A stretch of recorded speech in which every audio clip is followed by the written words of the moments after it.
Sénat, en partenariat avec l'AFP, Les Échos, Radio Classique, présente...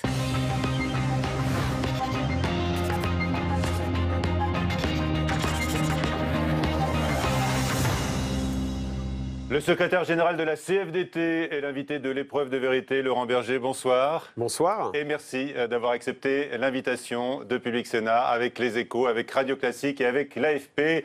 Médias représentés ce soir par Lucille Malandin et Jean-Francis Pécresse. Bonsoir à vous deux. Bonsoir. Les réformes Macron tous azimuts vous font bien sûr réagir, Laurent Berger, et vous répondrez au cours de cette émission à 3 grandes questions. 1. Le Big Bang de la formation professionnelle dévoilé aujourd'hui. Le gouvernement reprend-il la main? De quoi vous fâchez? Vous nous le direz. 2. La réforme ou la révolution à la SNCF. Est-ce que vous allez bloquer ou tenter de bloquer le pays dans quelques semaines? Enfin 3. Le retour de la croissance, comment en répartir les fruits? Mais d'abord, une toute première question d'actualité.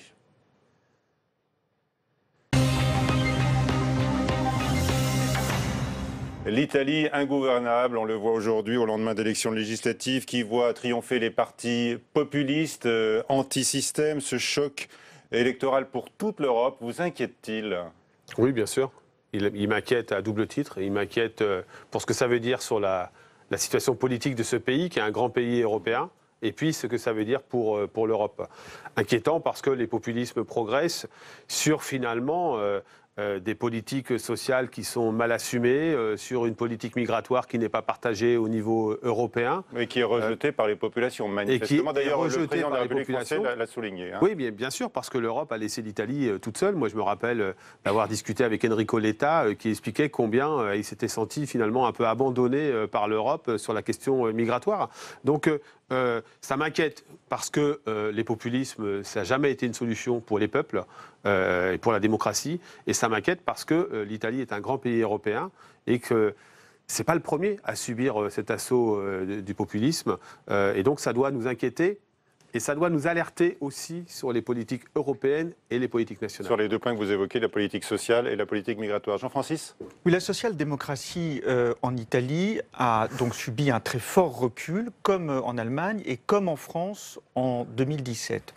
Et avec ce recul, au fond, est-ce que vous vous sentez d'une certaine manière remise en cause? Parce que dans cette social-démocratie, il y a l'idée de ce compromis social avec des corps intermédiaires. Est-ce que c'est ce modèle de société, ce modèle de gouvernance, au fond, qui est remis en cause à travers l'Europe et donc la place des syndicats? Non, parce que si vous prenez l'Italie, M. Renzi, lorsqu'il fait ses politiques économiques, lorsqu'il est au pouvoir, ses politiques sociales, il le fait sans s'associer les organisations syndicales. Mes camarades italiens ont été plusieurs mois avant d'être reçus même par Matteo Renzi. Donc il n'a pas mis en place une politique social-démocrate, M. Renzi. Il a mené une politique un peu verticale en pensant que par sa seule volonté et son dynamisme, que je ne lui conteste pas, il allait pouvoir réformer un pays difficile à réformer comme celui qu'est l'Italie, avec beaucoup de défis économiques et sociaux. Non, ce que ça dit, c'est qu'on est dans des sociétés où les tensions prennent le dessus sur les capacités de compromis. C'est-à-dire que où la volonté de repli sur soi, la volonté d'affrontement, elle est plus forte que la volonté de construire en commun. Vous êtes décalé alors, hein, avec cette époque-là. Non, moi je suis pas du tout décalé. À bien des égards.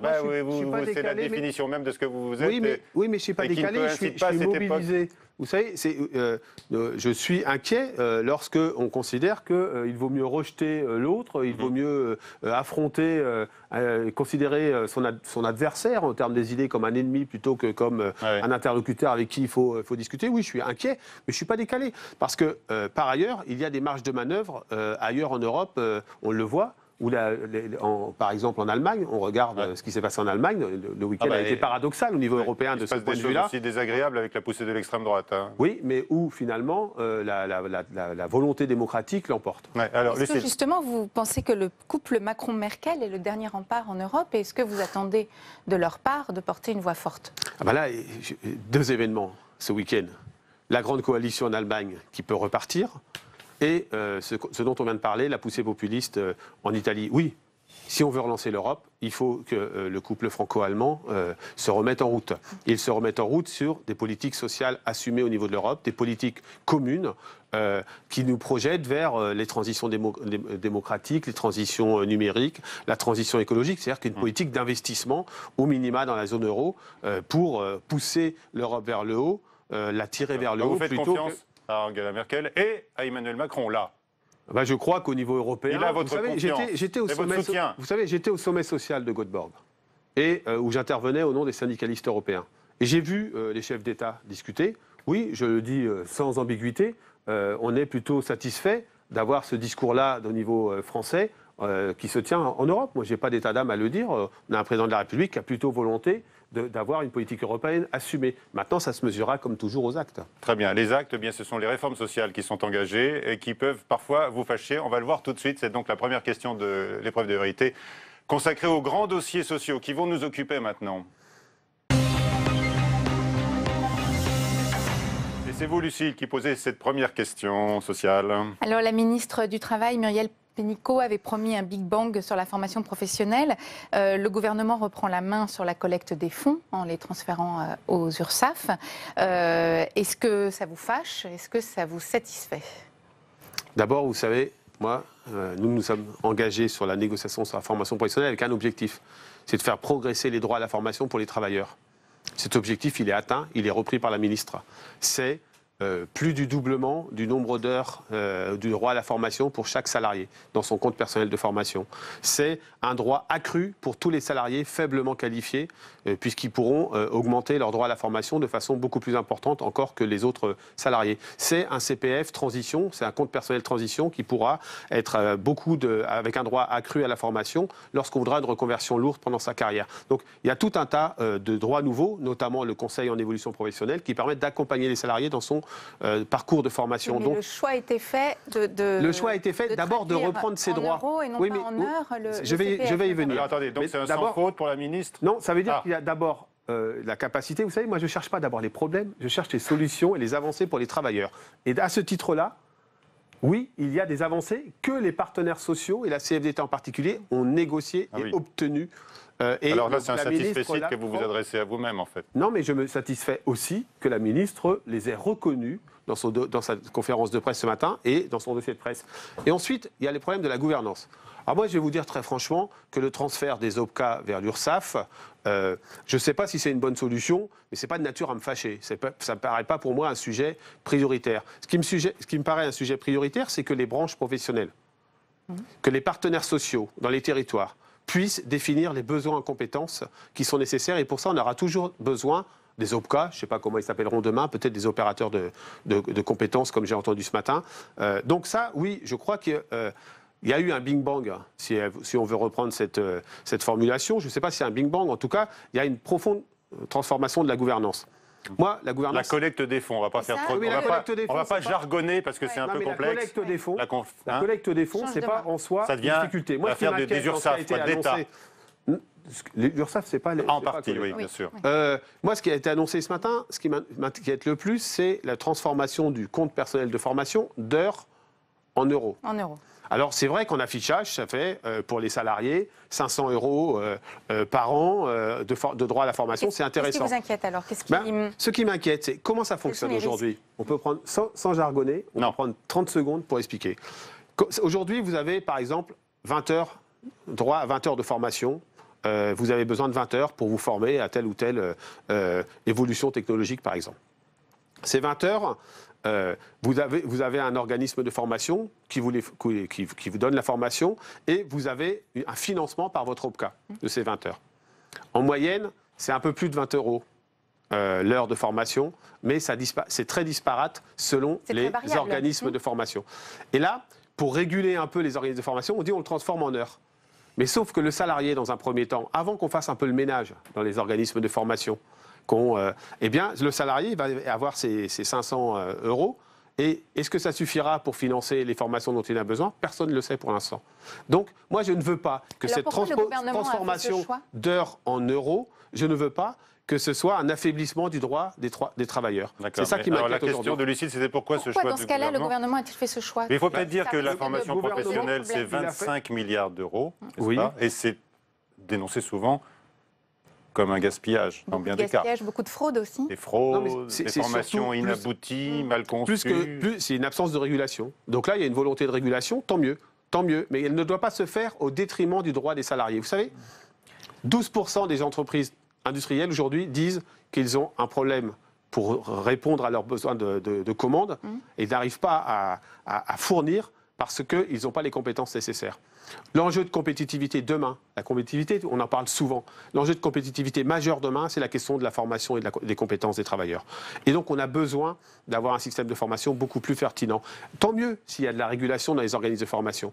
Mais ne faisons pas reposer ça sur les travailleurs en minorant leurs droits, c'est ça que je crains. Donc c'est pour ça que j'ai demandé à la ministre du Travail de préciser la façon dont on va certifier les organismes de formation et on va opérer de façon paritaire sur le sujet. Dans cette réforme, il y a une individualisation des choix de formation. En gros, plus de possibilités données à chaque salarié de faire le choix de ses formations et de celles qu'il pense correspondre le mieux à ses besoins d'amélioration de ses compétences ou d'évolution de carrière.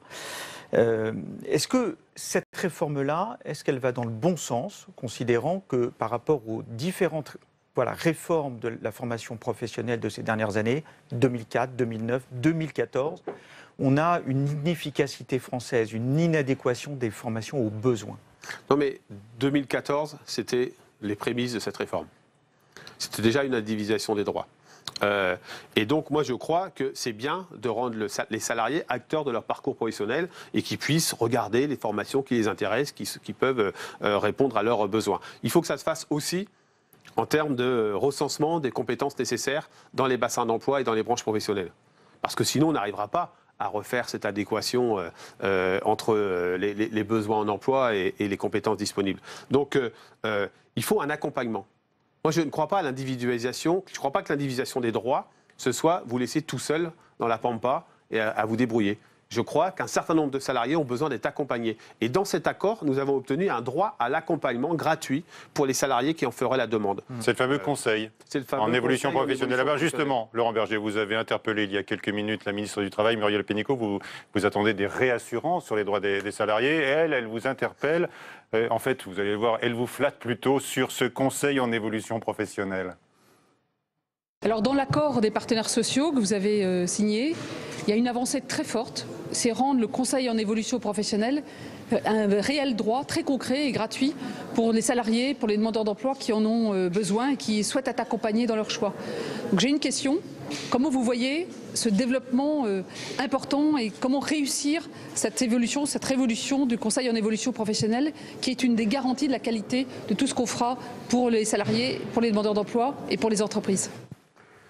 C'est une bonne question. Moi, vous savez, j'étais conseiller en insertion professionnelle.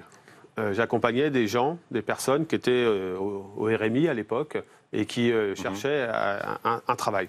Je me suis aperçu à ce moment-là que la bonne volonté existait dans l'immense majorité des cas et il y avait besoin d'un coup de pouce. Il y avait besoin d'orienter en disant il y a tel ou tel besoin. J'ai encore rencontré, il n'y a pas si longtemps que ça, une salariée qui, parce qu'on avait regardé les possibilités de formation pour les aides-soignantes, était aujourd'hui aide-soignante. Bon, il faut se dire quels seront les opérateurs de ce conseil en évolution professionnelle. Par exemple, il y a des compétences aujourd'hui dans ce qu'on appelle les fonds GESIF, des salariés qui sont compétents pour accompagner les salariés, les travailleurs, en fonction des besoins dans le territoire, des besoins dans les branches professionnelles, pour leur dire voilà, là il y a des possibilités et selon ce qu'est votre parcours professionnel, vous pouvez répondre à cette formation. Ça, il va falloir l'organiser, trouver les opérateurs pour le faire et informer les salariés qu'ils ont ce droit aujourd'hui. Et si on veut mettre l'application dont parle la ministre parle d'une application sur un smartphone, vous pourrez faire valoir vos droits. Il faut tout de suite alerter les travailleurs en disant vous pouvez vous faire accompagner par un professionnel pour utiliser vos droits. Très bien. Alors... Moi j'aimerais comprendre quand même globalement, est-ce que c'est une bonne réforme ou une mauvaise réforme? C'est une bonne réforme sur les droits des travailleurs, parce que c'est des avancées très concrètes, très substantielles même, et c'est dans la transformation de la gouvernance du système de formation, une alerte que je fais au gouvernement, attention à pas débrancher des tuyaux et en rebrancher d'autres, ça va nous prendre des années, et ça risque de rendre l'utilisation des droits moins pertinente. Donc moi, vous interrogiez, est-ce que vous êtes en colère? Pas en colère, je suis préoccupé. Je suis à la fois satisfait qu'il y a des droits des travailleurs plus pertinents, plus conséquents sur la formation professionnelle, et je suis préoccupé que cette transformation que la ministre a fait, sans nous en avoir tellement alerté en amont, hein, puisqu'elle ne peut pas dire que les partenaires sociaux n'ont pas voulu faire cette réforme sur la gouvernance, elle ne nous a pas tellement sollicité dans la lettre de cadrage sur le sujet, eh bien, je suis préoccupé parce qu'il ne faut pas, on ne fera pas sans les branches professionnelles. On ne fera pas sans les partenaires sociaux, on ne fera pas sans les organisations syndicales dans les territoires pour savoir où sont les besoins de compétences et comment y répondre. Donc il faudra travailler ensemble, État, partenaires sociaux. C'est inventer un nouveau mode de gouvernance. Voilà, moi je demande à rencontrer très vite la ministre du Travail pour qu'on se mette d'accord sur comment ça va fonctionner. Est-ce que justement on ne va pas vers quelque chose, vers un pilotage plus efficace avec cet organisme qui va chapeauter la formation professionnelle qui s'appellera France compétences et qui réunira État, partenaires sociaux, régions. Voilà. Est-ce qu'on alors que là, on a une gouvernance qui est très éclatée. Non, mais justement, peut-être. Mais vous savez, dans l'accord qu'on a signé, on prévoyait déjà de réunir un certain nombre d'instances. Il y avait le COPANEF et le FPSPP, c'est un peu technique. Ah oui, des signes.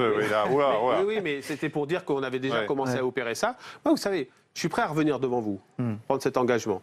Que si dans 1 an à 2 ans, ça fonctionne beaucoup mieux, je viendrai m'en réjouir. D'accord, mais alors... Mais quels seront les critères pour savoir si ça fonctionne mieux? Ce seront, est-ce que ça répond aux besoins en compétences des entreprises? Est-ce que ça répond aux aspirations des travailleurs? Et est-ce que les deux percolent? Donc vous demandez à voir, quoi. Je demande à voir, et pour ça, je demande à ce qu'on ne joue pas trop aux apprentis sorciers, parce que c'est bien d'annoncer une réforme, c'est plus difficile de la mettre en place. Alors, vous demandez un rendez-vous à la ministre du Travail, vous venez de le dire, mais est-ce que vous en demandez un également à Emmanuel Macron? Parce qu'on a l'impression que la marque de la CFDT, c'est-à-dire la démocratie sociale, est un peu bousculée en ce moment. En tous les cas, là, c'est ce qui vous fâche peut-être. Est-ce que ça n'est pas contradictoire avec ces avancées que vous reconnaissez sur l'assurance chômage, sur la formation professionnelle? Donc, ma question concerne le chef de l'État. Est-ce que vous espérez reprendre un dialogue fécond avec lui alors que vous étiez l'interlocuteur privilégié du précédent quinquennat? Ça n'est plus le cas. Ça, c'est une formule. Ce qui est sûr, il le sait. Ouais. Le lendemain de son élection, je lui ai fait une lettre ouverte au président de la République en disant partagez le pouvoir. Aujourd'hui, c'est clair que ce gouvernement, il est à la croisée des chemins, et cet exécutif, il est à la croisée des chemins. Est-ce que, dans cette volonté de transformation du pays, qu'on ne peut pas lui nier, il veut faire en concertant, en négociant, en discutant avec les corps intermédiaires, mais pas simplement les organisations syndicales, les organisations patronales, les associations. Ou est-ce qu'il veut faire sans? S'il veut faire sans, je le dis, ça court à l'échec. Oui, mais par exemple, M. Castaner, ce matin, le délégué d'En Marche, il a dit qu'il y avait un pouvoir politique. Il y a certes le dialogue social, il a dit, Christophe Castaner, mais il y a également un pouvoir politique qui a été élu et qui a toute légitimité pour changer les choses. Oui, mais vous savez... Donc il vous laisse un peu au bord de la route. Prenons l'Italie.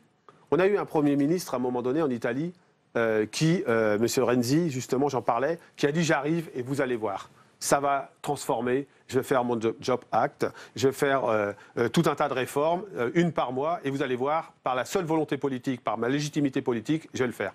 Il s'est cassé la figure. Excusez-moi de vous le dire, il s'est cassé la figure. Parce qu'il n'y a pas de transformation de la société si on n'emmène pas les corps intermédiaires avec, si on n'entraîne pas derrière. Et qui a cette capacité-là? Ce sont les seuls corps intermédiaires. Donc, moi, j'entends cette légitimité politique. Mais je crois qu'il y a aussi l'exercice de la démocratie sociale. Et ce n'est pas une concurrence, c'est une imbrication des deux. Et je le dis, il faut écouter les corps intermédiaires. Et vous dites ça à Emmanuel Macron? C'est vrai dans l'agriculture, j'en ai parlé ça au salon de l'agriculture, avec des responsables agricoles. Partout, on a le sentiment qu'il y a une forme de défiance à l'égard des corps intermédiaires. Eh bien, si cette défiance devait être un mode de gouvernement, je le dis, ça ira à l'échec. Et vous lui dites au président de la République. Mais je lui dis, vous lui dites, quand j'ai l'occasion attention, de le dire, nous sommes le gage de votre réussite. Non, nous sommes surtout le gage que notre pays ne sombre pas dans ses vieux démons. Et n'oublions pas que ce qui a fait, ce qui a été les résultats, excusez-moi, les résultats de l'élection présidentielle, ça n'a pas disparu. Ce qu'a fait le terreau, que le Front National soit au second tour de l'élection présidentielle, cela n'a pas disparu dans notre pays. Et si on ne veut pas que ça ressurgisse, on n'a pas intérêt à ce que ça se plante, je suis clair là-dessus, mais ça ne peut pas réussir si on fait pas de politique sociale assumée, et si on fait sans les corps Vous intermédiaires. avez dit vous-même que les syndicats étaient mortels, comme les partis étaient mortels. Est-ce que vous ne souffrez pas quand même d'un désamour en général? Non, mais moi, le C'est désamour, l'opinion de vous savez, la CFDT, elle va pas dire, je ne vais pas vous dire, là, on est bientôt le 31 mars. 31 mars, c'est la date anniversaire où la CFDT est passée première organisation syndicale. Moi, je ne sens pas de désamour de la part des travailleurs. D'ailleurs, il y a une enquête, je crois, qui va apparaître bientôt sur les corps intermédiaires et l'attachement des Français à ces corps intermédiaires. Mais je constate qu'on doit tous évoluer. Mais que ce n'est pas la CFDT qu'il faut dire que... Moi, je n'ai pas de leçon de transformation sociale à recevoir. Je n'ai pas de leçon de réformisme à recevoir. Qui doit la recevoir? Donc c'est Emmanuel. Ce que je dis, c'est que si on veut transformer, il faut discuter avec les différentes parties prenantes de la société, que sont les corps intermédiaires, sinon ça ne marchera pas. Allez, la deuxième grande question ce soir de l'épreuve de vérité, on va parler de la SNCF. Et c'est Jean-Francis qui va vous poser cette question dans 2 secondes. Jean-Francis, sur la réforme de la SNCF, est-ce que vous allez tenter de nous refaire le coup de 95? Est-ce que vous allez bloquer ou au moins essayer de bloquer le pays? Mais vous voyez que le sujet n'est pas celui-là sur la SNCF. Sur la SNCF, c'est comment on fait en sorte que cette entreprise, elle puisse fonctionner correctement au bénéfice des usagers. Et comment on fait en sorte que l'utilisation du rail est un vrai levier de la transformation écologique nécessaire à notre pays. Et aujourd'hui, on a une entreprise qui est en difficulté et il y a de nouvelles règles d'ouverture à la concurrence qui la percutent. Et donc, la question est posée de l'avenir du ferroviaire, dont on voit qu'il est difficile, à la suite de tout un tas de choix politiques, y compris parfois d'élus politiques qui voulaient leur ligne TGV et qui ont fait qu'on délaisse un peu les autres lignes, les petites lignes, et notamment les lignes en banlieue, qui souffrent beaucoup.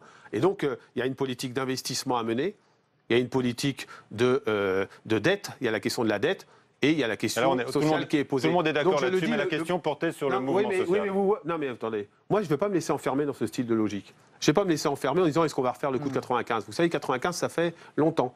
Donc, ce n'est pas les mêmes leviers. Ce que je dis, c'est qu'on n'a pas intérêt, quand on veut réformer le ferroviaire dans notre pays, quand on veut consolider la SNCF, on n'a pas intérêt de dire que s'il y a des problèmes à Montparnasse un certain dimanche, s'il y a des problèmes tous les jours sur les lignes, les petites lignes, ce n'est pas de la faute du statut des cheminots. Ce n'est pas de la faute du statut des cheminots. Est-ce que ça veut dire que le statut des cheminots est immuable et qu'on ne peut pas discuter d'un certain nombre d'évolutions nécessaires, y compris pour les sortir de situations qui ne sont pas privilégiées tant qu'on veut bien le dire aujourd'hui? La réponse est oui. Quels sont les éléments du statut qui pénalisent les salariés de la SNCF? Vous savez, par exemple, est-ce que vous avez une complémentaire santé payée par votre employeur?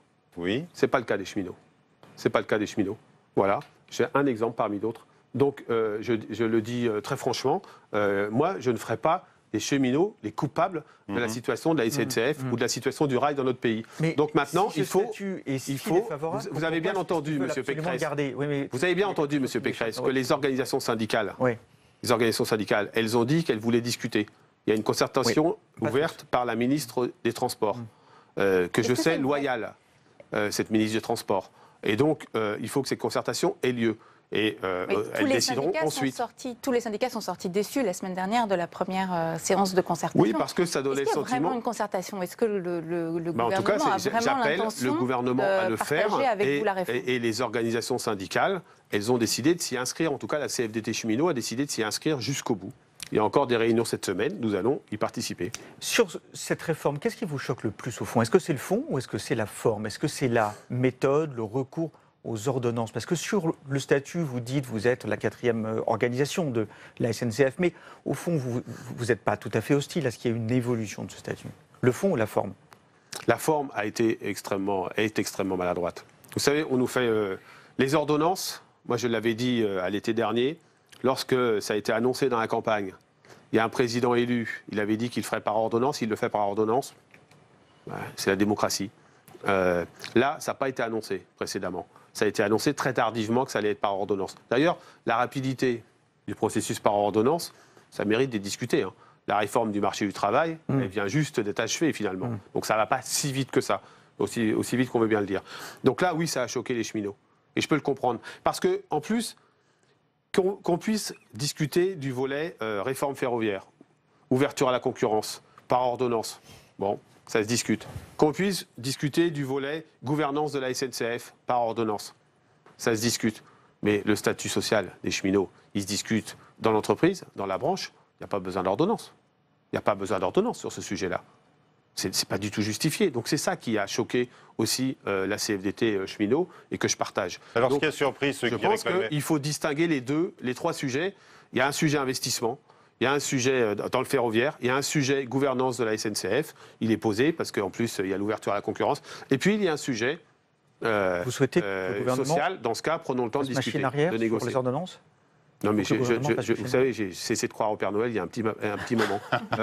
Donc, c'est pas le sujet. Mais je dis que Et sur le statut, ils peuvent traiter. faire machine arrière s'il y a une grève dure? Mais je crois que, vous savez, la vocation syndicale, c'est pas de se dire à quel moment je vais pouvoir montrer mes muscles pour faire machine arrière au gouvernement. C'est ce qu'a fait la CFDT cheminot qui a appelé pas ça à une aussi, grève dès le 14 oui, c'est mars. Le syndicalisme, c'est pas un rapport de force? C'est aussi ça, si, bien sûr, mais Ah, le rapport alors. de force, il s'opère dans la discussion, et puis ensuite dans d'autres formes de D'accord. rapport de force que peuvent être la manifestation ou la grève. Mais ce qui est sûr, c'est que moi, je le dis très clairement, discutons de la réforme ferroviaire et d'ouverture à la concurrence, de la situation de la SNCF et du rachat de la dette par L'État. L'État. Donnez-moi une autre solution. Il n'y en a pas. La dette, elle est la responsabilité ni des usagers, ni des cheminots. Il faut qu'on soit clair là-dessus. Elle est la responsabilité de mauvais choix qui ont été faits au fil des décennies sur la SNCF. Donc, discutons de ça, et puis laissons l'entreprise. Ce n'est pas à l'État de le faire. Mais vous ne trouvez Laissons pas que l'entreprise discuter du statut des cheminots et à la branche aussi, parce qu'il va y avoir des cheminots qui seront plus de la SNCF seulement avec l'ouverture à la concurrence, de le faire. Enfin, là, tel que c'est présenté, c'est l'État qui va en discuter. Oui, mais C'est je pas crois la que c'est une branche. erreur. Mais vous ne Je vous le trouvez dis pas très que clairement, je crois qu'il y a des responsables à la SNCF, des patrons à la SNCF, des responsables ressources humaines à la SNCF, qui en discutent. Mais ça s'est fait partout, cette réforme du statut. Ça s'est fait à la Poste, ça s'est fait chez Orange, et c'est des entreprises qui se portent plutôt mieux maintenant qu'elles ne se portaient avant. Est-ce que la SNCF peut échapper à ce mouvement qui lui permettrait de faire Mais face est-ce que je à vous ai la donné le concurrence? sentiment de dire que tout était immuable?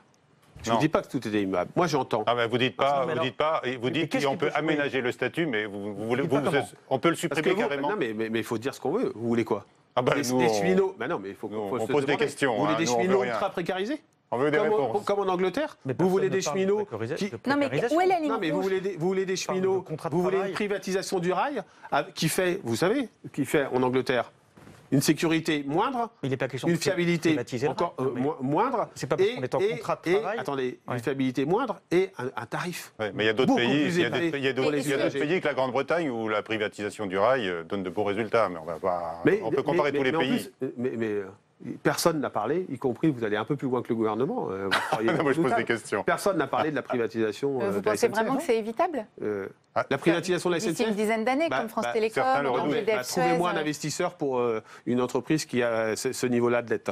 Je ne suis pas sûr de vous le trouver. Mais en plus, ça n'a pas de sens. Enfin, c'est un service public. Moi, je vous le dis, je suis Télécom est un attaché à un service service public public du ferroviaire. Est-ce que Je le l'arrivée dis de franchement. nouveaux opérateurs privés, ils sont déjà sur les rangs pour transporter des voyageurs Sur le rail. Hein Sur Ça les rails, ouais. Les rails. Sur les rails, oui, ça vous inquiète. Eh bien, il faudra discuter de la situation des cheminots qui sont Oui. concernés. Oui. Et la CFDT cheminot est ouverte à la discussion en se disant quel sera le statut, la situation sociale des cheminots qui, parce que leur ligne sera, dans le cadre de l'ouverture à la concurrence, exploitée par une autre entreprise que la SNCF, quelle sera leur situation et quel sera leur libre choix ou non d'y aller. Alors, on va Le 22 écouter. mars, vous 22 appelez à la mobilisation, à une forte mobilisation? Mais le 22 mars, vous avez vu où que la Confédération CFDT a appelé à une manifestation où? Ah ben la CGT appelle à une Ah manifestation. oui, mais vous Imaginez savez, il ne vous a pas échappé comme depuis il y a- un an. oui, Monsieur oui, Pécresse, il ne vous a pas échappé depuis un an. Que la CFDT est devenue la première organisation syndicale. Il ne vous a pas échappé depuis quelques années. Que la CFDT ne se demande pas ce que font telle ou telle organisation pour savoir ce qu'elle a à faire elle-même. Le 22 mars, moi j'ai vu, il y a des appels. Vous n'appellerez pas à manifester le 22 mars. Il y a des appels successifs sur tout un tas de sujets. Et au final, il y en a même un aujourd'hui sur la réforme de la formation professionnelle. En gros, ça devient une manifestation fourre-tout. Moi, je préfère des manifestations ciblées. Par exemple, le 15 mars, on va manifester sur la situation dans les EHPAD. Situation dramatique. Oui, on va en parler plus tard. Dramatique pour les usagers, dramatique pour les professionnels. Je préfère aller sur des objectifs ciblés pour faire aboutir des évolutions concrètes pour les travailleurs. Et le 22 mars, vous irez où? Le 22 mars, on verra si, par exemple, la SNCF, sur un conflit ciblé, les cheminots La CFDT CFDT y vont. cheminot a appelé à Non, pour se l'instant, elle n'a mobiliser pas le appelé. 22 mars. Elle n'a pas appelé Non, pour pas à la l'instant. grève, mais à la manifestation. Pour l'instant, ils ont dit qu'ils se revoyaient le 15 mars. Donc elle est décidée pour le pour la reste, SNCF pour le le reste, 22, la d'accord. CFDT, dans le courant mars, va interpeller l'État, par le biais des préfets, va interpeller les parlementaires sur la situation dans les fonctions publiques et le besoin de dialogue social dans les fonctions publiques et de moyens dans les fonctions publiques. Nous allons le faire par différents moyens, notamment en rendant public beaucoup plus largement un livre que nous avons fait, qui est Parole d'agent public, qui s'appelle L'autre trésor public, qui montre combien les fonctionnaires ne sont pas un coût, mais sont une richesse pour notre pays, pour notre cohésion sociale. On parlera de leur indice dans un instant. Je voulais vous faire écouter Laurent Berger, Bernard Vivier, que vous connaissez bien, grand spécialiste des partenaires sociaux. Et voilà comment lui, il voit, en tous les cas, le scénario de la réforme engagée à la SNCF, en un mot, inévitable. Cette réforme va se faire et les syndicats en sont conscients. À partir de là, quelle est leur position? Ou bien défendre absolument le statut des cheminots, mais ils n'ont pas l'opinion publique pour eux, ou bien négocier les évolutions et même tenter de faire de cette négociation ou de cette concertation sur la SNCF une contrepartie à d'autres négociations plus difficiles, assurance chômage et formation professionnelle. Alors, on parle souvent du gagnant-gagnant, là ce serait donnant-donnant. Non, mais moi, on ne mélange pas les choux, les carottes et les tomates, sauf pour faire de la soupe. Mais dans ce cas, moi, je ne veux pas faire de soupe. Donc, vous savez, il y a un truc qu'il faut comprendre. Ouais. CFDT, elle n'est pas dans le deal. Elle n'est pas dans les deals. Elle est dans la discussion et le compromis au service des travailleurs et de l'intérêt général. Et donc, moi, je ne vais pas échanger une position modérée sur tel sujet contre tel ou tel autre sujet. J'ai pris le sujet de l'assurance chômage, le sujet de la formation professionnelle, et on les traite en propre. Et on donne notre appréciation. Ensuite, on va discuter de la SNCF. Ce n'est pas la CFDT, la Confédération qui le fait. C'est la branche professionnelle. Et comme on le fait, comme aujourd'hui, on est en discussion dans telle ou telle entreprise privée, à Carrefour ou ailleurs, quand il y a des difficultés ou quand il y a des opportunités, parce qu'il y a aussi des entreprises qui sont plutôt en opportunité qu'en risque. Voilà, en tous les cas, la SNCF était au cœur de notre sondage de la semaine, Opinionware, réalisé pour l'épreuve de vérité. Première question, une grève des cheminots serait-elle justifiée à vos yeux? Non à 58%, mais quand même 40% de oui à ce stade. Un mot? Je crois que les Français, ils n'ont pas tellement envie qu'on les dresse les uns contre les autres. Et je crois que comme notre pays est en mal, oui. Politique sociale vraiment assumée, on en parlera peut-être un peu plus tard, oui. Eh bien, les Français, ils sont sensibles à ce qui peut leur paraître injuste. Et donc, si on continue, moi je ne suis pas sûr que le gouvernement ait intérêt à monter un front anti-cheminot contre un front syndical très radical qui faire bloc contre bloc. Je ne crois pas que ce soit une bonne idée. Et votre sondage, finalement, il dit un peu ça. Deuxième question, c'était sur l'utilisation des ordonnances pour les réformes. Et là, on voit que en fait, les réponses, entre les favorables et les non favorables, je vois que c'est à égalité, à 49%. Il n'y a pas de position dominante. Oui, parce que je crois que les ordonnances, là en tout cas pour cette fois-ci, sur les cheminots, ça donne le sentiment, et la SNCF, ça donne le sentiment qu'on va aller très vite. Et quand on va aller très vite, parfois, les Français, ils ont le sentiment qu'il y a un loup. Mais je le rappelle, les ordonnances, c'est pas l'absence de discussion et de débat. Et puis surtout, ça va pas si vite que ça, parce que là, on est déjà au mois de mars et on vient juste d'avoir finalement la fin des ordonnances de juillet qui se mettent en place. Alors, troisième partie de l'émission, maintenant, nous allons évoquer vos revendications suite à l'embellie économique que l'on constate avec bonheur depuis quelques mois. Et c'est Lucille Malandin qui vous pose cette question. Alors la croissance est revenue à 2% dès cette année. Comment, selon vous, en répartir les fruits alors que de plus en plus de salariés, Air France, le transport routier, les autoroutes, réclament leur part de redistribution? D'abord, moi, je me réjouis. La croissance, ça peut peut-être paraître bizarre pour un syndicaliste, mais j'ai toujours dit, et je l'ai dit depuis longtemps, que ce qui m'intéressait plutôt que le chiffre d'évolution de la croissance, c'était le contenu de cette croissance. Est-ce qu'elle est, comme on dit en Europe, inclusive? C'est-à-dire qu'est-ce qu'elle permet de réduire les inégalités, de réduire les situations de pauvreté et de répartir mieux les fruits de cette croissance? Et donc oui, la question, elle est posée aujourd'hui. Elle est posée dans les entreprises qui, on le voit, vont mieux. La richesse créée, c'est normal qu'elle soit répartie dans des politiques salariales, avec des augmentations de salaire. Des primes parfois, comme chez PSA? Bah oui, de l'intéressement, de la participation, enfin, c'est tout à fait normal. Je vous rappelle qu'une entreprise, c'est le capital et c'est le travail. Et que le travail, il doit aussi être rémunéré à un bon niveau. Donc il y a ce sujet-là, dans le retour de cette croissance, qui est posé, entreprise par entreprise ou secteur d'activité par secteur d'activité. Et puis, plus globalement dans notre pays, il y a la façon dont on mène des politiques sociales claires, assumées, pour réduire les inégalités. Vous savez, j'étais avec un ambassadeur, je ne vous dirai pas de quel pays tout à l'heure, qui me disait qu'il circule pas mal dans notre pays et qu'il est frappé par le décrochage d'un certain nombre de citoyens dans les villes moyennes, dans les zones rurales, dans les cités, dans les banlieues. Et je fais le même constat. Et moi, je fais le même constat à travers nos militants, qui nous disent « mais nous, on ne le voit pas, on la voit pas, cette croissance. Elle n'est pas perceptible pour nous. On a toujours ce sentiment d'être resté un peu au bord du chemin. » Et vous savez, le risque de ces périodes où la croissance repart, c'est que le train accélère d'une certaine manière. Mais si vous n'êtes pas dedans, vous le voyez partir plus vite, c'est tout. Mais ça n'a pas de conséquences concrètes sur votre vie. Et donc, moi, je dis, le gouvernement doit mener des politiques sociales assumées. Il doit maintenant donner des signaux sociaux très forts. Lesquels, par exemple? C'est-à-dire lesquels, oui. Eh bien, ça veut dire en direction des citoyens les plus fragiles, les plus pauvres. Je crois qu'il y a un plan pauvreté qui se met en place à destination des enfants et des jeunes, mais il faut aussi que les familles soient accompagnées pour sortir de la pauvreté. À l'égard des jeunes qualifiés qui ne trouvent pas de travail aujourd'hui parce qu'ils sont discriminés, et c'est une réalité très forte. Et il y a un plan aussi, il y a des discussions autour de M. Borloo qui se font aujourd'hui. La CFDT est très impliquée dans ces discussions.